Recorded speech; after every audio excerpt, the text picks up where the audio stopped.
açar tutsan Gün adlı sanlı hal olarsa layla layla bir de laylay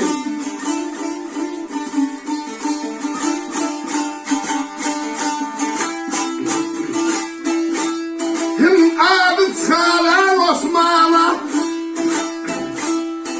Gün adı çıkaran Osman'a Dillerde dastan olarsan layla layla bir de layla babam layla yarlarım Yaşa yaşa.